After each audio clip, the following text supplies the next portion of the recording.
প্রত্যেক দিন আমরা যত বাড়ির বউরা থাকি তাদের যে কাজ সেগুলো তো করতেই হবে, তাই না?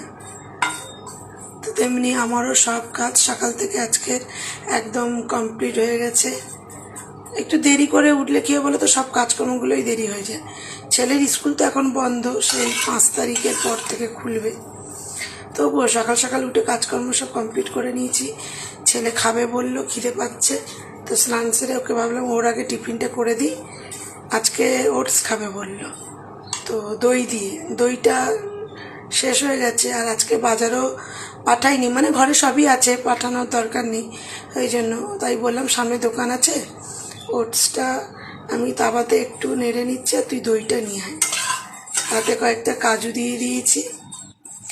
সকালবেলা তো যেটাও খায়, বিট গাজরের রস, সেটাও খেয়ে নিয়েছে। ওকে টিফিনটা আগে করে দিই, তারপরে ঠাকুর দেবো। তো কেমন আছো তোমরা সবাই? অনেক দিন তোমাদের সঙ্গে কথা হয়নি। সকাল থেকে তো দিনটা বেশ ভালোই শুরু হলো, কারণ সকালে ঘুম থেকে উঠেই দেখি একদম বাইরে ঝলমলে রোদ। দুদিন ধরে তো মেঘলা ওয়েদার, আর যে পরিমাণ ঝড় বৃষ্টি হচ্ছে বলার মতো নেই। গতকাল তো কারেন্টই ছিল না, তার আগের দিন থেকে ছিল না, ভোর 3টের সময় এলো, আবার কালকেও ছিল না, মানে গতকাল ছিল না, কত দেরিতে এলো। কাল সন্ধ্যাবেলাও আবার কি ঝড় বৃষ্টি। আর আজকে সকাল থেকে ওয়েদার একদম পরিষ্কার। চলে এসেছে, দইও আনতে বলেছিলাম, তার সঙ্গে একটু এলাচ বাড়ন্ত ছিল, এলাচ আনতে বলেছি, আর অম্বলের ওষুধ আনতে বলেছিলাম, আমার শেষ হয়ে গেছিল, সব নিয়ে এসেছে।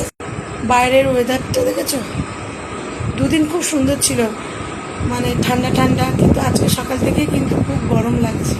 এখনো পর্যন্ত চুল টুল কিচ্ছু আঁচড়াইনি, জামা কাপড় মেলে এসে ও পড়ছিল, আমি বলি ওর টিফিনটা করে দিই, তারপর চুলটা আঁচড়ে তারপর গোপুসোনাকে দেবো। গোপুসোনাকে সকালে তুলে দিয়েছে, আর জানি না কি পরিমাণ চুল যে মানে উঠে যাচ্ছে বলার মতো না, কিসের জন্য হচ্ছে বুঝতেই পারছি না। এবার মনে টাকি পড়ে যাবে। তো চলো, সকলে ভালো থেকো। সকলের কি সকালে টিফিন হয়ে গেছে, ছেলে এসছে, এবার ছেলেকে দিতে হবে করে,